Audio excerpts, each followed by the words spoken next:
You're listening to The Pilot's Portfolio, formerly called the Pilot Money Podcast. To learn more about the name change, join us in Season 2. This episode is for those of you who said, look, I am not interested in saving 50 or 60% of my income. I'd like to spend as much as I can now and hopefully be able to retire with the same standard of living. You're listening to the Pilot Money Podcast, the show dedicated to guiding professional pilots towards a future of financial success and stability. Fly along with your host, Timothy P. Pope, as he provides financial planning insights and answers to your burning questions and dives into real-life stories from fellow pilots who share their successes and cautionary tales. The Pilot Money Podcast takes off now. Well, welcome folks to another episode of the Pilot Money Podcast. I'm glad you're here. Today's episode is a solo episode, and I had a ton of fun doing this analysis, and I'm excited to bring it to you and have you along with the ride. Of course, my name is Timothy P. Pope. I'm a certified financial planner, and our planning practice specializes in the needs of professional pilots. So last episode, we spoke with Jason DePew. And Jason shared with us his journey to early financial independence, having accomplished it within 5 years. Him and his wife decided to make some sacrifices for their family to save a lot on the front end to reach that financial independence and then, go from there. So Jason, as he spoke to us, he discussed, this being available for everybody, right? So this being you being able to do this, in 7 to 10 years if you didn't want to be quite as aggressive as he and his family was. Here's the thing. I know that for every pilot that aspires for early financial independence and potentially early retirement, but mostly early financial independence, I know for every pilot family out there that has a top goal, that there's another pilot family out there who says, you know what, that is not for us. And that's okay, because everybody's different, quite frankly, different strokes for different folks. And that's a really big reason that I love my job, is because while we understand what your wealth engine is, we understand how your contracts work and how your income works and what the financial life cycle of a pilot is. We also understand your benefits and all of those things. Probably the funnest part of the job is making it work for each individual family, right?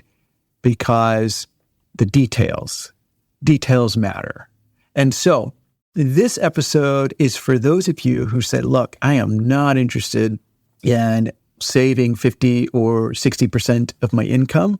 I'd like to spend as much as I can now and hopefully be able to retire with the same standard of living.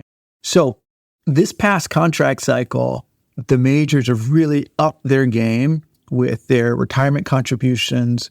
Most now are at 17% and scheduled to go to 18% January 1 of 2026. Now, there are some carriers, cargo space, that aren't there yet. There are some low-cost and ultra-low-cost carriers, of course, that are not there. But when you think about Delta, American, United, and Southwest, they're all running in terms of, with very high company contributions, so your non-elective contributions there.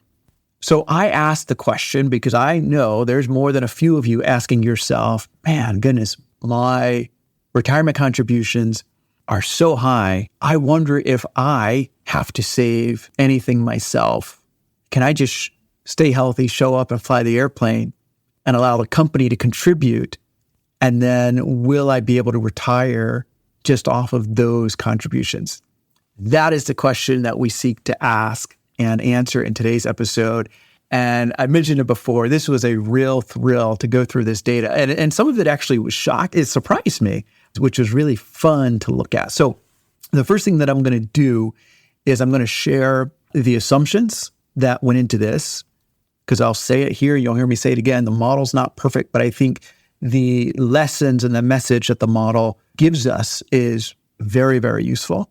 So I'm going to share the assumption so you can follow along. You can go and recreate that on your own if you'd like. And so we'll look at that, and then we will seek to answer the question. So it's really interesting because if you follow along with the 21.5 show and you're participating in the book club and you're reading Hard Landings, you'll see that labor cost was a big issue for airlines going way back, right? And part of that labor cost was the pensions. And there's very few airlines with a pension. I mean, we think about UPS has one, FedEx has one, but in its most recent TA that got voted down, they were trying to do away with the pension. So, pensions are very costly for the airline. And so what they've done instead is they've given you a direct contribution plan, so the 401k, and they said, hey, instead of us guaranteeing to give you a source of income for the rest of your life when you retire, we'll give you contributions in the account and you do whatever you will, right? You could sit in cash, you can invest it, but it's up to you. And so that's a much better deal for the company. It's interesting, though, that these contributions have gone from 15% several years ago now to 18% in 2026, and then they've added the market-based cash balance plan as well. You got to ask, say, hey, are the contributions going so far the other way? Can I treat this as a pension? Can I just let the company contribute to my 401k plan? I spend the rest of my take-home pay as I see fit, and then I'll be good as long as I invest it correctly in retirement. Can you do that? So here are the assumptions. The first thing is I used the Delta 2026 pay rates. Okay, so at the end of their contractual raises that we see, so I used the 2026. The assumption is that you are flying the A320. So between the A320 and the 737, both of those models are like the Honda Accord in the skies, right? They're just everywhere. They're ubiquitous. So you're flying that. You spend the first 6 years of your career as a first officer, and then in year 7, you upgrade, okay? I did not factor in any future contractual raises. So we're just using the 2026 rates, and then, of course, based off of your seniority. You are getting the 18% direct contribution. You are not investing your own dollars in a Roth or in a brokerage account or in real estate outside of your primary residence or vacation home, but you're not using it as an investment, right? So those are personal items for you. So you're essentially spending whatever your take-home pay is. Now, you've got the option. You could either fly the Min Guarantee for the entire amount of your career, or you could fly the average credit hours, okay? And I took Min Guarantee and average credit hours from Kit Darby's compensation work. So Min Guarantee at 68, average credit hours is at 83. You can go to kitdarby.com, and I believe the salary survey is available, or you can go listen to episode 2 of this show, Airline Compensation with Kit Darby, and then in the show notes, you can grab a free copy of the 2023 salary report. It's in the show notes there. So that's what your compensation is made up of. It doesn't include, as I mentioned, future contract raises, doesn't include any premium trips or any overrides or per diem, no profit sharing, right? And your retirement income also does not include any Social Security. Now, here's what we did. We took a look and said, we looked at a 20-year career. So you're at age 45, you're going to retire at age 65, and then you're going to live for another 20 years at age 85. So we tested that. We also did a 30-year career, so age 35 to 65, and then living for another 20 years till age 85. And then we also tested a 40-year career. To model take-home pay, all we did was, first thing that we took out was payroll tax. We used this year's Social Security wage base of $168,800, did not increase any of this for inflation. The idea being, if one item increases, they all increase, right? So if they all stay the same, if we're looking at everything constant, then if we were to increase everything by inflation, we would get the same result. So we use this Social Security wage base of $168,800. And then, of course, if you made above that, you still have that Medicare tax to pay. For the federal taxes, we assumed married filing jointly. And you're taking the standard deduction. Ouch. So that's all that's available to you, because that's a lot of what I see with airline pilots, W-2 careers. Sometimes there's others that, that have a side hustle and are doing something on the side. But see a lot of W-2 income here, which is tough when it comes to the federal tax. And then I put in $500 a month for benefits, right? So that's going to be healthcare, union dues, you name it, any goodies that you get during open enrollment and benefit period. So that's the benefits there. So you got your annual, subtract your payroll tax, subtract your federal tax, subtract your benefits, and then whatever's left is your take-home pay. And that's what is left for you to spend. So let's take a look at the results. And when we looked at this at a 20-year career, by the way, you're probably asking, hey, what rate of return did he use for the stock market? So I use an 8% average rate of return compounded annually, okay? And look, if you go 100%, you could be closer to double-digit numbers when you look at the long-term historical average, but who among us really wants to be 100% stock right up to the doorstep of retirement? Not many. So I've used the 8% average down. And then just for those who really want to get in the weeds, we looked at just having these contributions made at the end of each year as opposed to at the beginning of each year. So a couple of takeaways that I see in the data on this 20-year career, right? So at the end of the 20 years, if you flew minimum, the company would have contributed $956,000. At the average 8% annual rate of return, that $956,000 is worth $1.9 million when we get to retirement. So you might be thinking to yourself, okay, that's a decent amount of money. It's a little less than what I expected, but hey, it's almost $2 million, right? And of course, the big question is this enough to support your lifestyle and maintain the same level of spending? When we look at the first 10 years of contributions in this, make up about 59% of the value at retirement. And the takeaway here is that 20 years is long enough to start to see the power of compound interest and compound returns. But 20 years isn't long enough to experience the magic, I believe, of compound returns. Because look, that first year's contribution, that $18,000, the first year contribution, turned into about $78,000. That's pretty good. And your $956,000 has doubled, and now it's $1.9 million. So that's good. So you're starting to see the impact of the compound returns. But the fact that the first 10 years makes up almost 60% of the returns is quite telling that, hey, it really serves to get the contributions in there early. This was a fun fact. The year 3 FO contribution was the most valuable FO contribution in that 6-year period. Because remember, you stay in this model, you're an FO for 6 years, and then you upgrade to captain. Why is that the case? Well, year 1, your pay is the lowest it's going to be. Year 2, you get a decent jump. So while year 1, your pay is the lowest it's going to be, but it also has the longest amount of time to accumulate. What we see is that year 2, because you get a decent jump in pay, the amount that you contribute actually does matter and it has an impact as well. And then year 3, you get another bump in pay typically, and then it starts to level out. So from there, typically if you stay in the same seat, you fly the same hours, your pay increases between 2% to 2.4%, depending on the carrier, okay?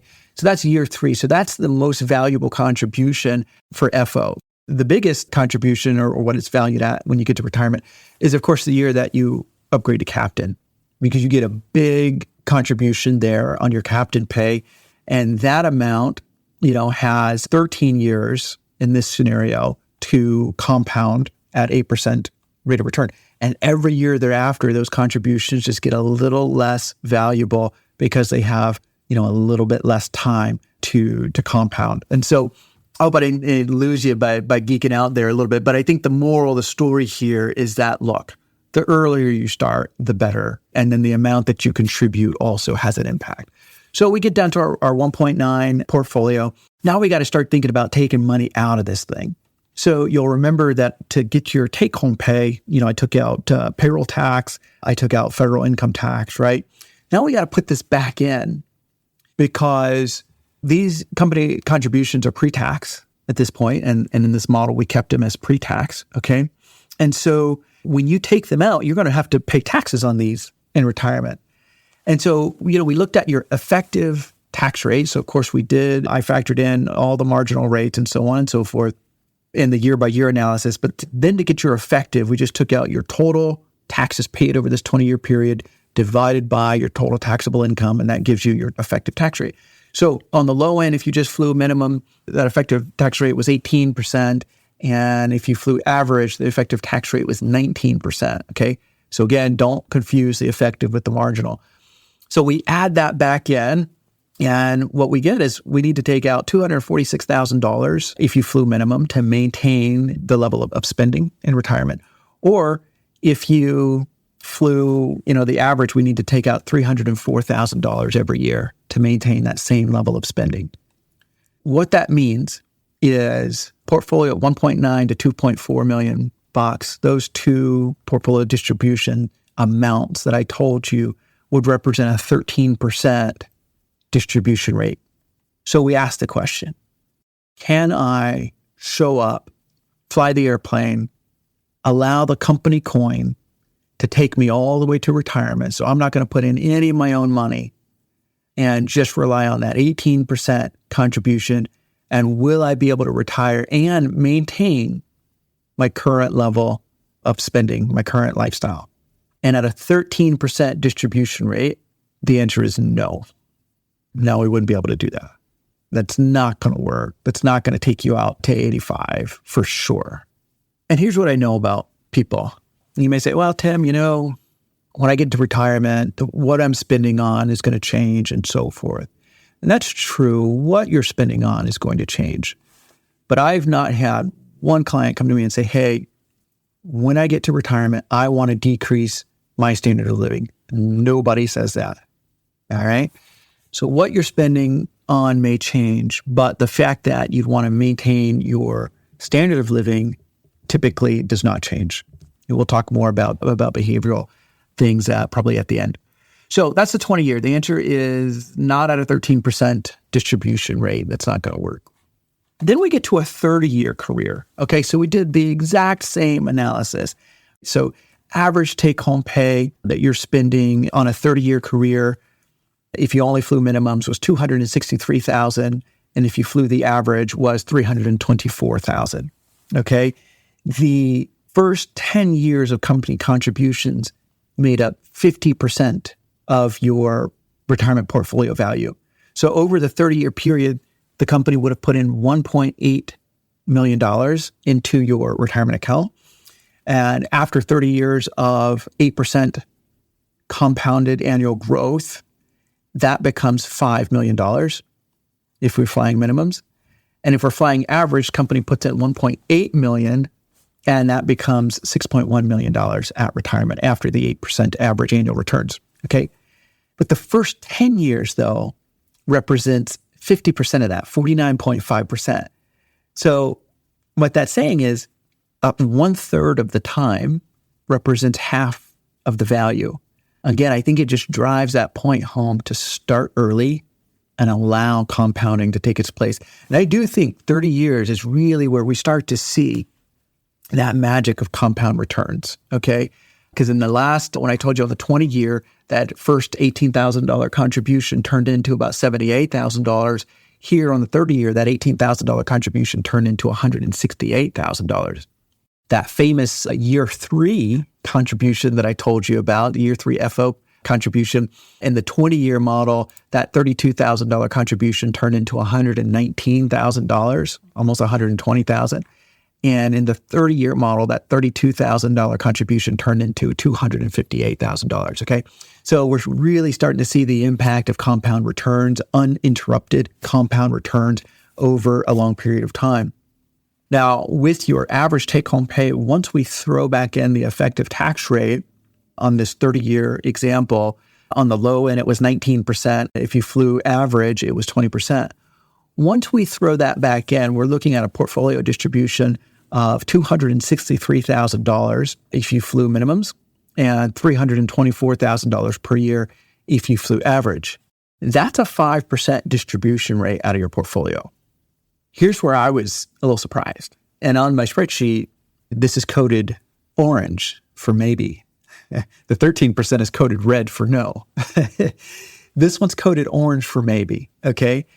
Because, at a 5% distribution rate, and don't hear me wrong, like as a planner, honestly, I don't like a 5% distribution rate typically if it's the only thing that you're going to be using to support your retirement. And in our case, we're not looking at any Social Security. We're not looking at any pensions from the military or anything like that, okay? So 5%, I don't like it, but could this person probably make this work? Yeah, they probably could. Are there risk involved? Like, hey, what if we have a period of higher than expected inflation for, an extended period? Think about the 80s. What if that happens? Would we run into trouble here? We'd probably run into trouble. What if we had a period of lower expected returns? So think about from 2000 to 2010. In that decade, you had both the tech bubble and you also had the Great Recession. So what if we have a period of lower expected returns out of the portfolio? Could we run into trouble? Yeah, I think we could. We could run into trouble at a 5% distribution rate. But it's much closer than a 13%. So, and as I mentioned, life is not a spreadsheet. So real life is usually, it's always a lot more messy than a spreadsheet, implementing these things. However, I think this was really interesting. So you're 35 years old. You feel like you're behind on savings. Could you allow the company coin to take you up to retirement age 65 and then continue your standard of living into retirement? And I think the big takeaway here is maybe you might be able to make that work. There are certainly, as I mentioned, risks that you'd want to think about and that would have to be addressed. And that could cause you some trouble if they arrived on your watch. But for this exercise, we're going to go maybe. The last period that we ran was a 40-year career. So that would mean you're 25 years old. I know that there are folks, typically in 2021, 22, and 23 that got hired on in their 20s at major airlines. Like I've heard that and I've spoken to them. But I also know that things have gotten a bit more competitive again. And so realistically, I don't know that there's going to be a 25-year-old doing this. But I think my takeaway is you find whatever you're closest to, your closest decade there, and then you take that lesson and compare that to what you're doing in your life. So let's take a look at this. If we flew minimum over this 40-year career, the company puts in $2 million, and that average 8% average annual return gives us $11.7 million at retirement. If we flew the average, the company gives us now $2.5 million, and that average annual rate of return has produced $14.2 million in retirement. After we put the effective tax rate back into your take-home pay, if you flew minimums, that's $267,000 is what we need to take out of the portfolio on an annual basis, and then $329,000 is what we need to take out if you flew the average. That, my friend, is a 2% distribution rate out of your portfolio. Okay, it's 2%, which means, that's like pretty much just turning the dividends on and having it send it to you. So you can do it at a 40-year career. Yeah, you could show up. You could allow the company contributions to fund your 401k, and then you could retire without sacrificing your quality of life or your standard of living. Now, I think that begs the question, though. Number one, I already mentioned it. I don't know how many 25-year-olds are signing up. If you're a 25-year-old and you're listening to the show, write in, let me know, and that is happening. But the other thing, too, is that things are certainly going to change over a 40-year time period. You are going to change. You are not going to be the same at 25 as you are at 35 or 45 or most certainly not 65, okay? And so, I think this was a really fun analysis to do. And I think life is a lot more messy than a spreadsheet, but I think the takeaways is what we can learn from, right? That if you're in your 40s and you're feeling behind on savings, you're going to have to bring some of your own money to the game to save for your retirement. We can't just rely on the company to make our contributions for us. And so, we're thinking about, hey, I'm 45 years old, right? And I've got 20 years left in the game. If you've got 30 years left, so you're 35 years old, maybe is the way it works out. It's really going to depend on your personal circumstances. Would it be a bad idea to put some of your money into the contributions, at least in the front end, at least in the first 10 years? No, that's not a bad idea at all, at all. The math just shows us the tremendous impact that could have. And then if you've got 40 years left, this math says, yes, you could do it. Now, there's obviously inflation is a big deal. Extended periods of underperformance is a big deal. Particularly, and then human psychology is also a big deal. So you say, hey, Tim, when I get in retirement, I'm probably going to tone things down. I've been working with people for a long time. And let me share a pattern that I see. If you are a super saver and it's easy to save and invest, and you're uncomfortable until you've met your annual savings goals, and when you think about it, it's kind of hard to spend money, because that's just not what you enjoy doing. What I've seen in these cases is that even when your portfolio hits that point of critical mass that I talk about, where you can start to relax and you can start to spread your wings a little bit and spend more, these people that fit this profile will still find it difficult to spend, because that's just not who they are. They're more interested in saving and investing. That doesn't happen all the time, but that's a pattern that I see. On the flip side, if you are somebody who spends easily and it's more difficult for you to save and it's more difficult for you to invest, typically that pattern continues. So even if you say, hey, my house is going to be paid off, the kids are going to be gone, so on and so forth, that may be true, but there's unlimited number of things for you to decide to spend your money on. And I'm not saying that you can't change it. In fact, what I do in my practice for clients who find it easier to spend than to save is we figure out ways to just automate the savings. So then they can truly just spend whatever that take-home pay is, right? And don't even have to worry about it. So I hope you enjoyed this episode. I hope you enjoyed this analysis. Let me know what you think. Let me know what questions you have. I hope that this has prompted you to go do your own analysis, right? Go run your own spreadsheet. Go see what your own numbers are, but include your own details, because that's where it's really impactful, as to see how you are and if you're on track and if you're going to be successful, or if there needs to be course correction. But with that, thanks again for joining, and we'll see you on the next episode.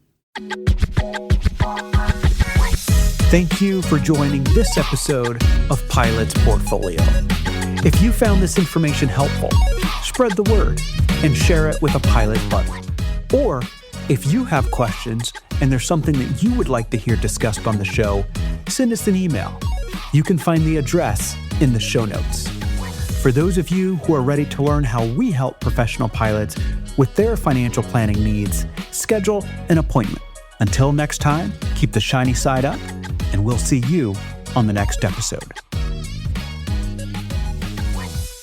Pilot's Portfolio is hosted by Timothy P. Pope. Timothy P. Pope is principal owner of 360 Aviation Advisors. 360 Aviation Advisors is a registered investment advisory firm regulated by the state of North Carolina in accordance and compliance to the securities laws and regulations. 360 Aviation Advisors does not render or offer to render personalized investment or tax advice through Pilot's Portfolio. The information provided is for informational purposes only and may not be suitable for all investors and does not constitute financial, tax, investment, or legal advice.